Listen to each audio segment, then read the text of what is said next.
ಮೆರೆದೈತೆ ಅಂತ ಮತ್ತೆ ಇವತ್ತು ನನ್ನ ರೈತ ದೇವರುಗಳೆಲ್ಲ ನೀವು ಮನಸ್ಸು ಮಾಡಿರಿ. ಇವತ್ತೇನ ನಮ್ಮ ಸತ್ಯಪ್ಪ ಮಲ್ಲಾಪುರಿ ಕುಮಾರ್ ಅವ್ರ ನೇತೃತ್ವದಾಗಿನ ಹೋರಾಟ ಮಾಡಿರಿ. ಈ ಹುಲಿಗಳ ಆಶೀರ್ವಾದದಿಂದ ಅವ್ನು ಸಸ್ಪೆಂಡ್ ಅಲ್ರಿ, ಸಸ್ಪೆಂಡ್ ಆರ್ಡರ್ ಆತ ಒಂದು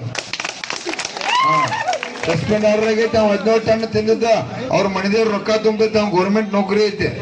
ಆ ಪಗಾರ ಹೌದು ಸಸ್ಪೆಂಡ್ ಆರ್ಡರ್ ಬಂದೈತಿ. ಏ ಸಸ್ಪೆಂಡ್ ಅಮಾನತ ಎಲ್ಲ ಒಂದಾಗಪ್ಪ. ಈಗ ಸರ ಹೇಳ್ತೀರಪ್ಪ ನೋಡ್ರಿ, ಹೌದಲ್ಲ, ಅದ್ರ ಜೊತೆಗೇನೆ ಸಸ್ಪೆಂಡ್ ಆಗ್ಯಾನ ತುಡುಗತ್ತ ಆಧಾರ ಆತಿಲ್ಲ. ಬಸ್ ಸ್ಟ್ಯಾಂಡ್ ಕಿಸೆ ಹೊಡೆದ್ರೆ ಏನ್ ಮಾಡ್ತೀವಿ ನಾವ? ಪೊಲೀಸ್ ಸ್ಟೇಷನ್ ಹೋಗ್ತಿಲ್ಲ. ನಾವೆಲ್ಲರೂ ಕೂಡಿ ಸಾರ್ವಜನಿಕರು ಕೂಡಿ ಇಷ್ಟು ಟನ್ ಇದ್ದಿದ್ದು ನಮಗೆ ಮಾಹಿತಿ ಕೊಡ್ಬೇಕು. ಪೊಲೀಸ್ ಇಲಾಖೆ ಅವ್ರಿಗೆ ನಾವು FIR ಮಾಡೋ ಬೇಡ್ರಿ. ಅವನ ಮೇಲೆ ಯಾಕೆ FIR ಮಾಡ್ಬೇಕಂದ್ರೆ ಕರ್ನಾಟಕ ರಾಜ್ಯದೊಳಗ ಒಬ್ಬ ಏನಾರ ತುಡುಗು ಮಾಡಿದ್ರ ಬಿಡುವುದಿಲ್ಲ. ಇದು ಸಾರ್ವಜನಿಕರ ಆಸ್ತಿ ಅನ್ನೋದು, ಇಲ್ಲಿ ಕೆಲಸ ಮಾಡೋರ ಆಸ್ತಿ ಅಲ್ಲ, ಇದು ನಮ್ಮ ಆಸ್ತಿ ಅನ್ನೋದು ಎಲ್ಲ ಅಧಿಕಾರಿಗಳು ಗೊತ್ತಾಗಬೇಕು. ನಮ್ಮ ರಾಜ್ಯಾಧ್ಯಕ್ಷರ ನೇತೃತ್ವದಾಗ ಎಕ್ಸಿಕ್ಯೂಟಿವ್ ಇಂಜಿನಿಯರ್ ಸಾಹೇಬರು ಅಲ್ಲಿ ಮಾಹಿತಿ ಏನು ಕೊಟ್ಟಾರಲ್ಲ ನಮಗ್ ಕೊಡ್ಬೇಕು.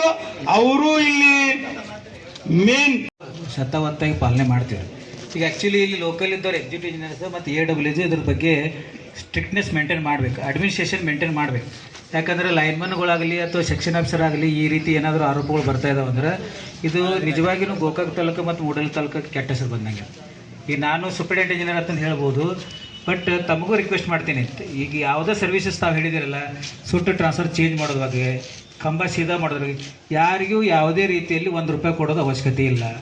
ಯಾಕಂದ್ರೆ ನಾವು ಎಲ್ಲನೂ ಡಿಪಾರ್ಟ್ಮೆಂಟ್ಲೇ ಮಾಡಿಸ್ತಿರ್ತೀವಿ. ನಮಗೆ ಸ್ಯಾಲ್ರಿ ಕೊಡೋದು, ನಮಗೆ ನೌಕರಿ ಕೊಡೋದು ಅದ್ರ ಸಲುವಾಗಿ. ದಯಮಾಡಿ ತಾವೇನಾದರೂ ಜಾಗೃತರಾದ್ರಿ ಅಂದ್ರೆ ಇದ್ರದ್ದು ರಿಸಲ್ಟ್ ಭಾಳ ಜಲ್ದಿನೇ ಬಂದುಬಿಡ್ತೀವಿ. ಮತ್ತು ಪ್ರತಿ ತಿಂಗಳ 3ನೇ ಶನಿವಾರ ನಾವು ಯಾವಾಗಿದ್ರೂ ಸಬ್ ಡಿವಿಷನ್ ಲೆವೆಲ್ದಾಗ ಒಂದು ಕನ್ಸ್ಯೂಮರ್ ಇಂಟ್ರಾಕ್ಷನ್ ಮೀಟಿಂಗ್ ಇಟ್ಟಿರ್ತೀವಿ. ಒಂದು ತಿಂಗಳದಾಗ ತಮ್ಗೆ ಆದಂಥ ಏನಾದರೂ ತೊಂದರೆಗಳಿತ್ತು ಅಂದ್ರೆ ಅಲ್ಲಿ ಬಂದು ತಾವು ದಾಖಲೆ ಮಾಡಿ. ಆ ದಾಖಲೆ ಐತಂದ್ರೆ ಏನಾಗ್ತೈತಿ, ನಮ್ಮ ಕಡೆನೂ ಬರ್ತೈತಿ, ಅದ್ರ ಬಗ್ಗೆ ನಾವು ಕ್ರಮನೂ ತೊಗೊಳ್ಬೋದು. ಈಗ ಏನಾಗ್ತೈತಿ, ಓರಲ್ಲಿ ಹೇಳ್ತೀರಿ, ಅದಕ್ಕೆ ಅವ್ರಿಗೇನೋ ನಾವು ಆ್ಯಕ್ಷನ್ ತೊಗೊಳ್ಬೇಕಾದ್ರೆ ಅದಕ್ಕೊಂದು ಪ್ರೂಫ್, ಒಂದು ರಿಟರ್ನ್ ಡಾಕ್ಯುಮೆಂಟ್ಸ್ ಮತ್ತು ಅದಕ್ಕೆಲ್ಲ ಎವಿಡೆನ್ಸಸ್ ಕಲೆಕ್ಟ್ ಮಾಡಬೇಕಾಗ್ತೈತಿ.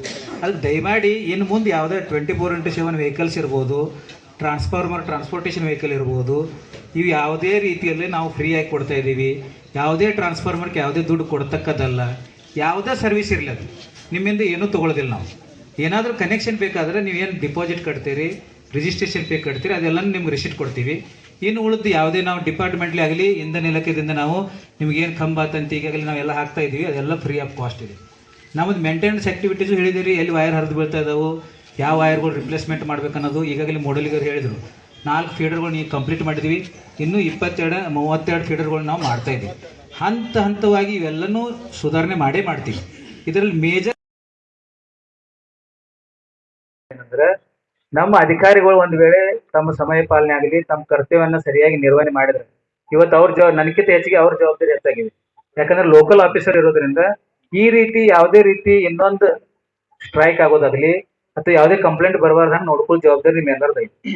ಯಾಕಂದ್ರೆ SOಗಳು ಒಂದು ವೇಳೆ ನಾವು ತಪ್ಪು ಏನಾದರೂ ಕಂಡು ಬಂತಂದ್ರೆ ಡ್ರಾಸ್ಟಿಕಲಿ ನಾವು ಸಸ್ಪೆಂಡ್ ಮಾಡುವಂತ ಆಕ್ಷನ್ ತಗೋತಾ ಇದೀವಿ. ಈ ಶೀತಲ್ ಖಾನಾ